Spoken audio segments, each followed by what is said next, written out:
In this video, I'm going to show you how to set up your LinkedIn Ads account, navigate the different sections of your account, and then create your first campaign.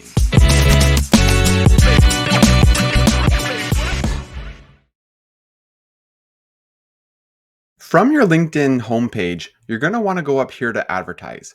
If you don't see that, you're going to go to business and then it'll be here. But because I use it a lot, I have it right here. In order to set up a new account, you're going to go to create on the top left and go to create account. Here is where you'll be able to create an account and give it a name. So I'm going to call this Tyler's Test Ad Account, like that. We're going to switch this to Canadian dollars, and then we're going to link an existing company page. So if you don't have a LinkedIn company page, you can create one using this button here. And if you do, you can just start typing the name to search for it. Here we have the PPC Marketing Toolbox. So I'm going to select this one, and then I'm going to go to Save. So when you create your account, you're going to land in the campaign groups section. So LinkedIn ads is based on campaign groups, campaigns, and ads. At the campaign level is where you're going to create your audiences. So each campaign can only hold one audience. And then you're going to actually add ads to the campaign. So what a campaign is essentially a grouping of an audience and a collection of ads. Groups are a higher level structure of your account where you can actually group campaigns based on different objectives. So this really depends on the strategy and the account structure that you're trying to achieve.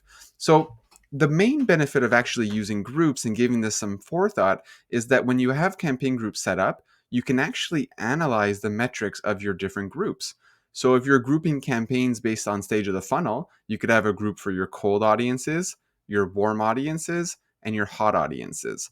So cold would be the first time someone you're advertising to them. Warm would be if they engaged with your ads in the past. And hot could be if somebody, for example, already downloaded a resource, you might want to show them different messaging or book a demo ads or those type of different assets.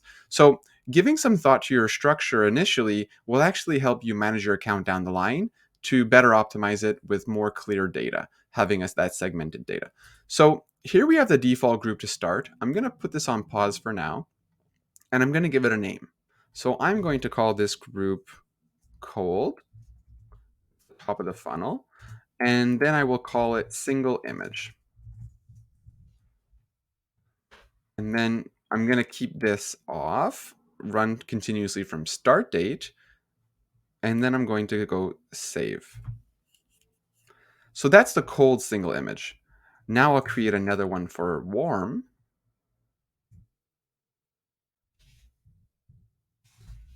Warm. And then you could say remarketing or retargeting, whatever language you prefer. I'm going to turn off group objectives. So typically I like to set the objective at the campaign level and not the group level. So I'm going to turn this off. Then I'm going to set this, leave this as is, and just go to create. One thing you'll note is that I say single image, and the reason is I'd like to separate my different ad formats into different groups. So I will typically put video in a different group. And the reason is that video click-through rates, video frequency, everything is different. And so you just want to analyze it differently to not really clump your data together. So because those ads behave very differently, I find it's best to separate them just to look at that data separately. So here we have cold and warm, and that's a good start for a group structure. So before I dig into creating campaign audiences and ads, I want to navigate here and show you how to navigate your account. So in this left section, this left column is where you'll be able to navigate the different elements of your account. So here in the plan, for example, we have the audiences and brand safety. So this is where you'll be able to create your audiences. In terms of brand safety, that is where you can select which websites you want to show on the audience network. But typically, I don't use the audience network, so you won't often need to go here. The most important places that you'll be going is the advertise. So this is where you'll create your campaign groups and your campaigns and your ads. The second most important place where you'll be going is in the analyze section. Here is where you'll be managing your insight tag, your conversion tracking, and your website demographics. So after you have your insight tag correctly installed on your website, LinkedIn can actually tell you who's coming to your website, and you can see that in this data here. Next, you can look in the assets section. So this is where you can create lead generation forms. That's where LinkedIn lets you have pop-up forms that people can fill out that are automatically filled out based on their profile information. So people can actually become leads without ever even coming to your website. So that's a really powerful functionality as well. Here we have the account settings. So here in the manage access is where you'll be able to add people to your account, give them different permissions as an account manager or just a content manager, for example. Here in the billing section is where you'll be able to create your billing account. So you can set up your credit card and add in your tax information. And then here in the edit account, you can just basically change the name of your account. So to start, we've just created this new account. The first thing you're going to want to do is go into Analyze, go into Insight Tag, and create the Insight Tag.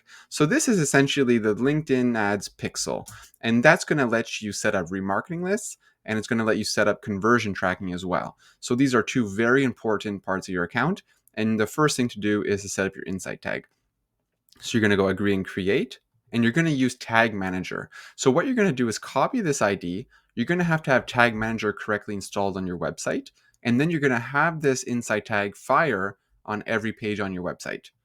So I already have this set up, and the way I have that set up, if I go into here, it's the LinkedIn Insight Tag 2.0, and I have my partner ID as a variable, but this is actually my number. So in your case, you could simply put a number, or you can create a variable like I did, and then that will just simply allow you to reuse that variable quickly when you create conversion tracking down the line. But it's not required. So basically, you just want your partner ID to be here. You want it to fire on all pages, and I'm just going to discard that. And the way I have my variable set up, we can see that here it's just the value. So it's essentially the same thing. The one thing to note is that I'm using the Insight Tag 2.0, and I have another video about this topic on the channel. So it's important that you select the 2.0 tag. It's simply an upgraded, more recent tag released by LinkedIn that should be more reliable in tracking. So the way you would find this in the tag section, you would go to New, and rather than actually type, so you won't actually see the LinkedIn Insight that you would probably actually see LinkedIn Insight. That's the wrong one. So you're going to want to go to discover more tag types.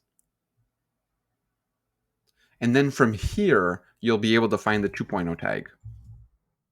And then you'll be able to select it here. You should then just accept all of the permissions that it requires, and you'll be good to go. So that's how you set up your Insight tag. After that's set up, you can go into conversion tracking. And it's actually really easy to set up thank you page conversion tracking without even needing any code at all. So if you simply have form submissions on your website and you want to track those, you can go to create a conversion, create an online action, and then you can call it whatever thank you page you want.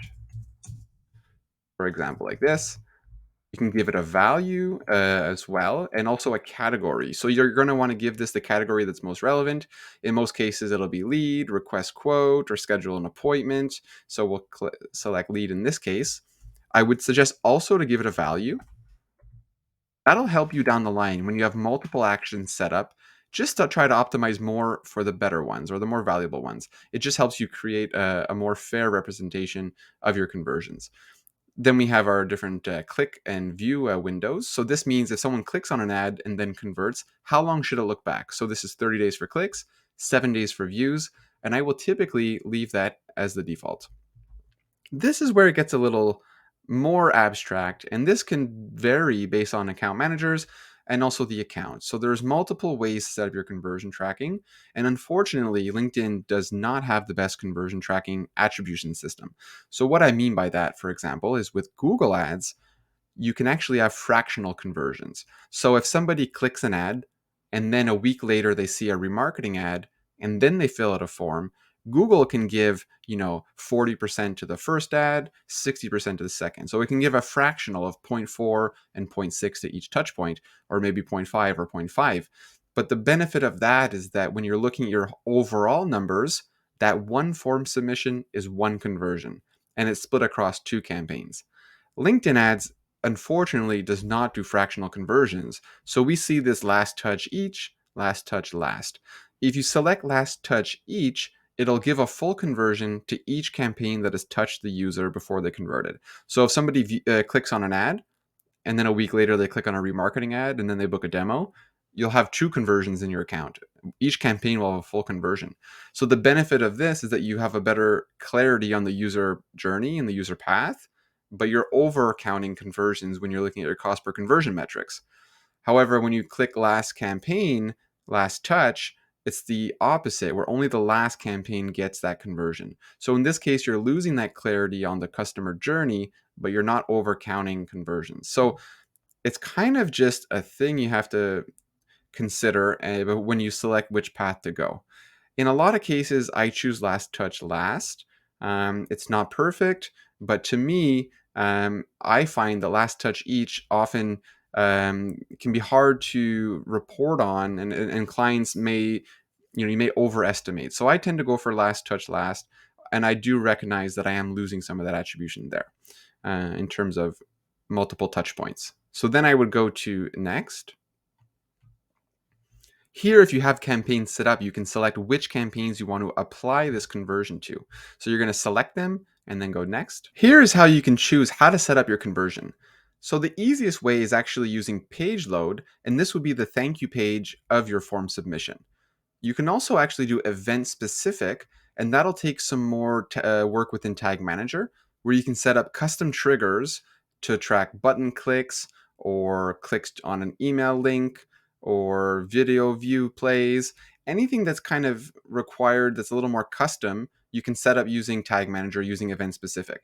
But for a thank you page, the best way to set it up and the most robust way is actually just using a simple page load and keeping it simple that way. So if this is a thank you page, I'm going to select page load, go match a URL that contains, and then I'm going to put a part of the path as to what the thank you page is. So typically it would be like thank you. Sometimes it would be maybe thank you webinar if that's your webinar. Maybe it would be thank you download, whatever it is, and you can do it as specific as you'd like. So if you have all of your thank you, if you just want a general catch-all contains thank you and all your forums have a thank you within it, that could work. But you can also create multiple conversions and create them as segmented as you'd like, as long as your URL structure can accommodate it. So say you had thank you quote, you could then create this conversion. You could then go back and create a new conversion and go thank you service, and maybe that's somebody that's looking for a service agreement or something. So whatever your form structure is, you can use thank you pages like this, and that's the easiest way and actually the most fail-safe way to do it, because everything is super clear within the account. So then afterwards, we would then go to create here, and now we have a conversion created. Now, if we go into the plan section and go to audiences, now that we have our insight tag installed, you're going to want to set up a remarketing list. And you want to set this up as soon as you can, because remarketing, if it's based on website visitors, will only start collecting after it's been set up. So we're going to want to go to here, create audience, go to website, and give this a name here. So I'm going to call this all website visitors, and I'm going to name it in terms of how many days. So one thing to keep in mind is with LinkedIn, your audience size has to be more than 300 people before you can target it. So depending on how much traffic your website gets, you may need to keep this as a long duration, like 180 days. But if your website gets a lot of traffic, you might want to have, for example, multiple lists. You can have a list of 180 days, which you target with a small budget. And then you can have a list of 30 days where you target with a bit of a bigger budget. So people who have been to your website more recently, you can actually allocate them more budget and more ad spend, and that typically works well. So in this case, I'm just going to create one audience. So I'm going to create this one here at 180 days, and we want this to be a general remarketing list, so all website visitors. So I would typically just go contains slash, and that'll capture everybody who visits your website, because typically your URL will contain slash, or you could put your brand. So whatever your brand URL is, you can just do that. I would just caution not to put a full long URL here with all the HTTPS and all the slashes and all the .com.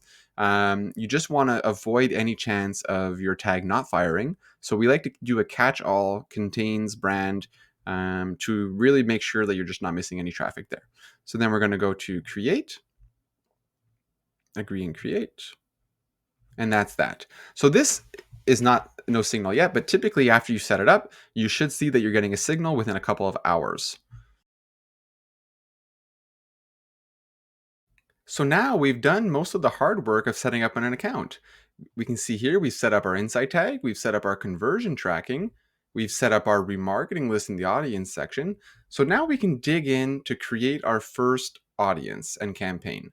So in the advertise section here, we're going to go into our cold group and we're going to create a campaign within our cold group. So we're going to go campaign, we're going to go next, and here we can give it a name. So for now, I'm just going to call it cold. And I'll show you how after I like to name things in a way that you can see here that's a descriptor of what's inside the campaign. So that'll just help you down the line when you're analyzing your account. You can see which audiences you're referring to when you're looking at the data, when you're looking at the numbers. For now, I'm just going to keep it as cold.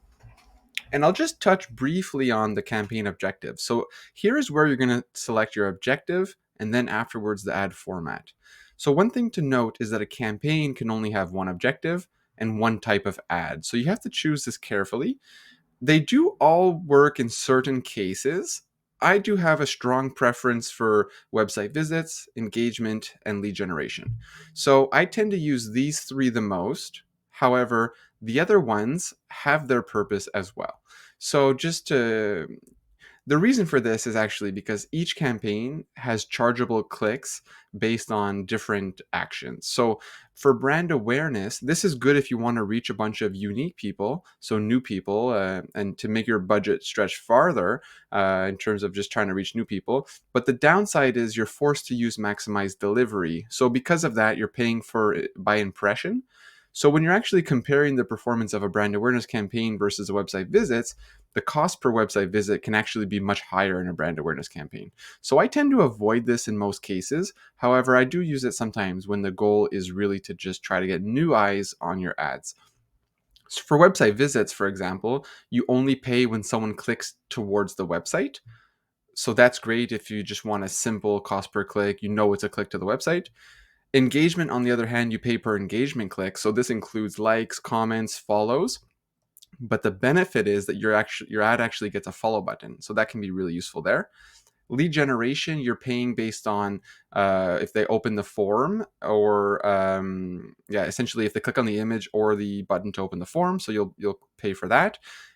So these clicks tend to be a little bit more expensive than website visits, but this is a really powerful ad format that lets the user actually fill out a pre-filled form, submit their information, get their resource that the marketing resource that you're giving them, like a case study or a download or an asset, right away with 2 clicks. So it's really functionally great. So we do tend to see lead generation convert at a lower cost than website visits. It's not impossible that your landing page outperforms a form, but in most cases, the form is going to outperform the landing page. And because it's just so easy, you have to have a really well structured landing page with really compelling ad copy, with really strong call to action and UX experience to outperform lead gen. But they both have their purposes. So if it's, website visits, for example, you can actually include a lot more messaging on the landing page. So you might get higher quality leads as well. So there's always some give and take with the different campaign formats, but I do tend to hover around these three the most. So in the top of the funnel, I'll tend to use website visits and engagement, and then I'll tend to use lead generation more in remarketing to get those resource downloads. So for this one, I'm going to select website visits. And we see here our audience size is 23 million people. So what I'm going to do is actually work through building an audience. So I'm going to add United States. I'm going to select permanent location and we're going to close this. So typically I would select permanent. So we're just targeting people who are permanently in that location.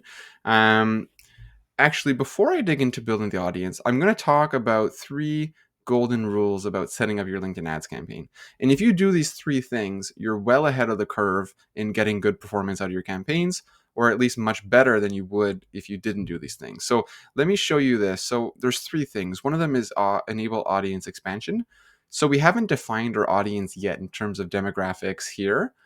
But what this is saying is if LinkedIn thinks it can do well by targeting people outside of that, Should you let it? And we're going to tell it no, because we want to target the audience that we're going to build in a minute. So we want to respect our targeting. So we're going to turn this off and not let it go outside of our targeting. The next thing we're going to do is turn off the audience network. This is basically a collection of third-party websites where LinkedIn users can be found. So this is much like the Google Ads display network, where you're not showing on Google search, in the example of Google, but here you're actually not showing your ads on LinkedIn. You're showing them on a bunch of third-party websites.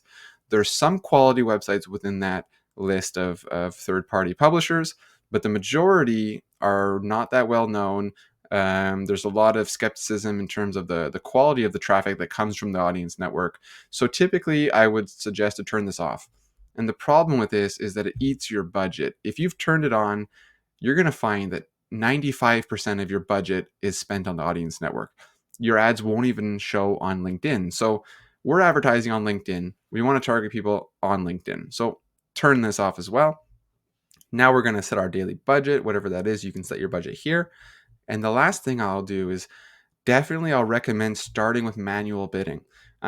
This is going to give you much more control on your ad spend, and it's going to help you get lower cost per clicks and get more clicks out of your budget. So typically I will start with manual bidding.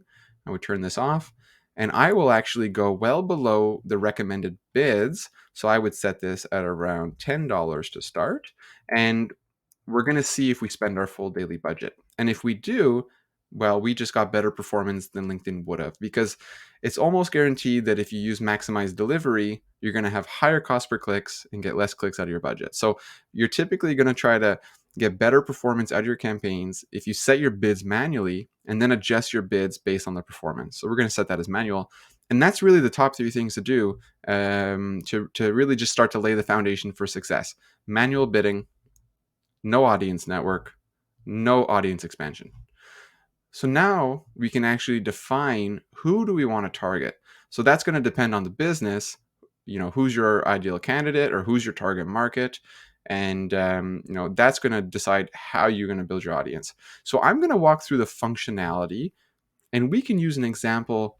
Like for myself, I'm a marketing consultant. So if I wanted to sell my services to business owners, we can build an audience around that. So my target market is small and medium-sized businesses. So I'm going to start with narrow. I'm going to go to audience attributes, go to company. Here we have different company fields that we can choose. So my target market is just 11 to 50. I want to target companies that have a marketing team, but maybe they don't have a LinkedIn ad specialist. So I'm going to do 11 to 50, go close. So now I have a company here, size. We can go to company industries. Say I'm really niche. I want to target people in the financial services. We can do that. That's great. So the one thing to note is that the way this works is we have AND logic going on. So every time we add a new layer, our audience should get smaller. So that's what we're looking for here. If you put something, you can actually put something in the same box and it will become OR logic. So if I put in here, if I say I put here company, category, sure, Fortune 500, it could be anything. We see it says OR language. So what this is saying is company size between 11 and 50, or if they're a Fortune 500 company, we still want to target them. So what we can see here is actually if we go to company size, now the majority of our companies are actually larger. So you just want to be careful when you're building your audience to understand if you're using AND logic, which are in separate grayed out boxes, or if you're using OR logic. So just be careful of that. So every time you're adding a layer where you're trying to make your audience smaller and more niche and more targeted, you're going to want to just keep an eye on this to make sure this doesn't doesn't balloon out into something bigger. So here we're targeting, financial services industry, small and medium-sized companies, and I want to target the owners of those companies. So let's go into job experience. We're going to go to seniority. We're going to go to owners, close. And I'll be honest, financial services is not my target market. It's a poor example. But just to show you the functionality, we're layering on different aspects here. You can continue to narrow on as much as you'd like. Some little tricks I like to do, I like to add job experience, to add years of experience, and this will allow you to filter out people more junior.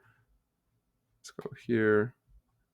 So now we've dropped it here, add years of experience. You can exclude.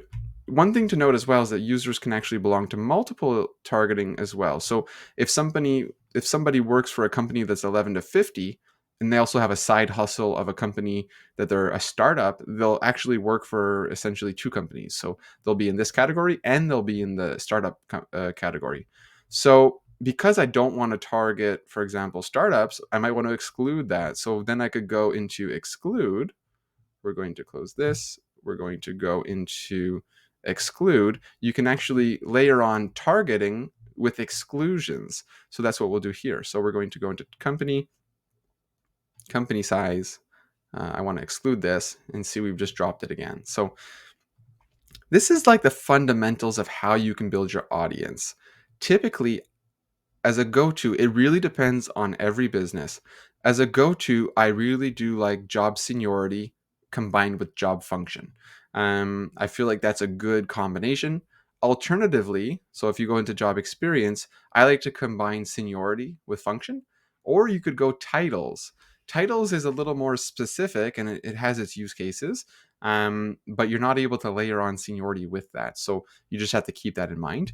And typically, you want to have an audience size. It depends on your budget, but typically I would like an audience size to be between 30,000 and 100.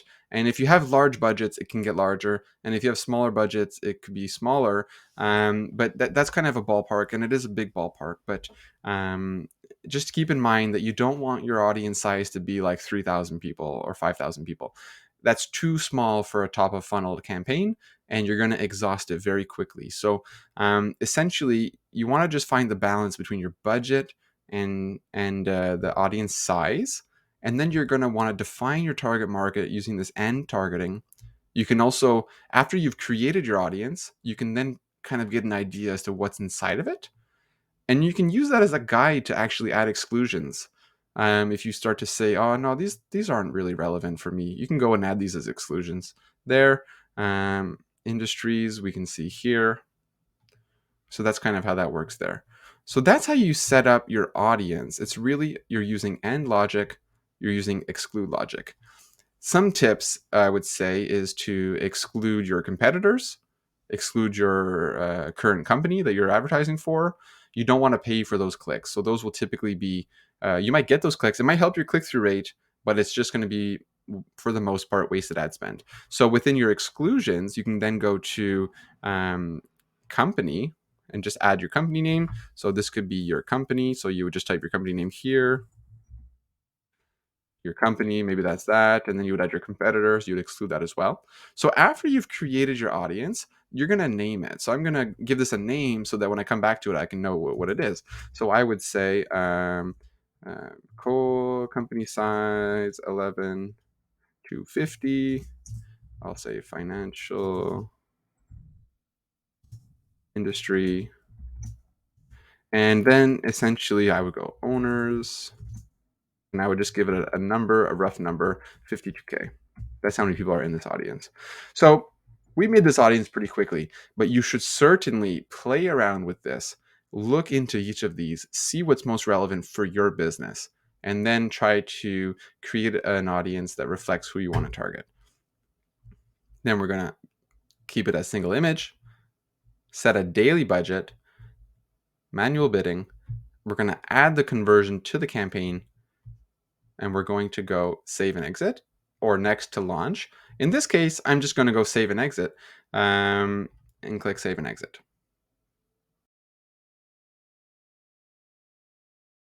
So the last step before launching your campaigns is to create an ad. So from this section here, you'll actually see that I added a WV here. And that's because down the line, when you build out multiple campaigns, you might be targeting the same audience, but with different campaign formats. So this will just be helpful to help you interpret the data, because each campaign is going to behave a little bit differently. So that'll just be helpful if you have that in your naming convention here. So to go in to create an ad, you can click here on the campaign.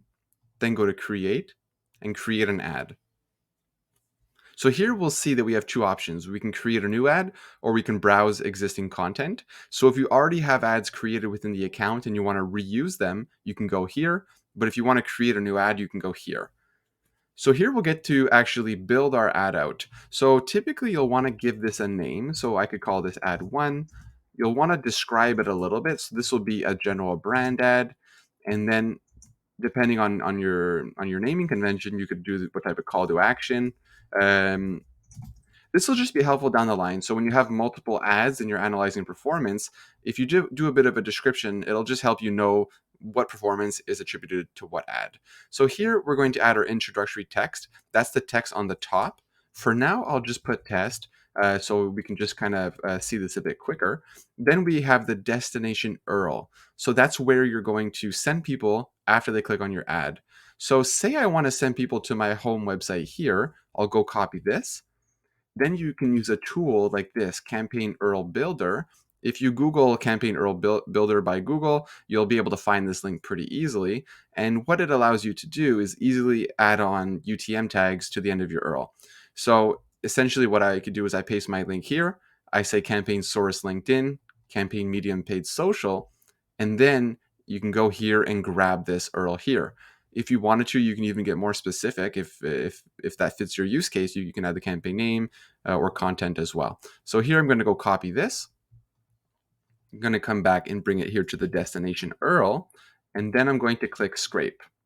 Just because to pull in an image, okay, so pulled in an image here. Unfortunately, it's not in the preview, so I can add another one. So I'm going to add something that I took a snapshot from my website.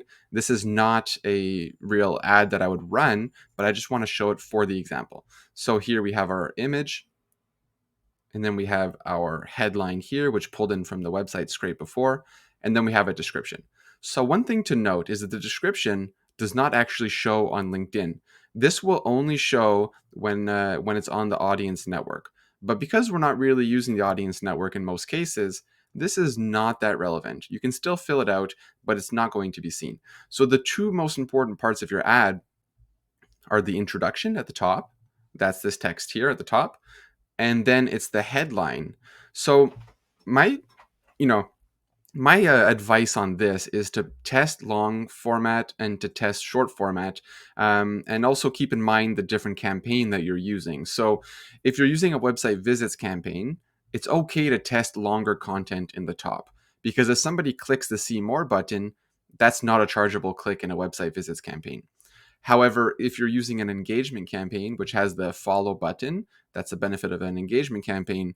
If someone clicks on the see more button, that'll be a chargeable click. So you're going to want to keep your content a bit shorter in an engagement campaign.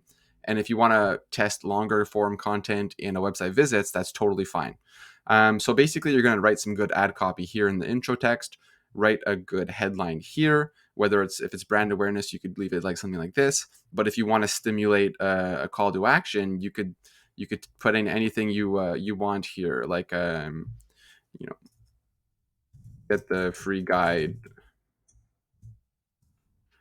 Say this was a resource download. You could do like the name of your resource download, then get the free guide, and then you do choose the call to action here. So in this case, I would just do learn more. You could also use request demo. There's a lot of options here. So that's how you build an ad. It's as simple as that. And then you go save ad and it'll add it to your campaign. After you've added your ad, sorry, you just go next and you'll be able to launch your campaign afterwards. So I don't have billing in this account because this is a demo account. But essentially what you would do, you would go to this page here. You could then verify all of your targeting setup, ensure that your targeting is good, ensure that your campaign settings are good, ensure that your ads are good. And of course, then you would go here to agree and launch campaign. So you just set up your first LinkedIn ads campaign. If you follow the steps along this video, I do think that you'll be well along your way in creating a successful foundation for a campaign. If you did like this content, please do like and subscribe or drop a comment below. There's a lot more to come.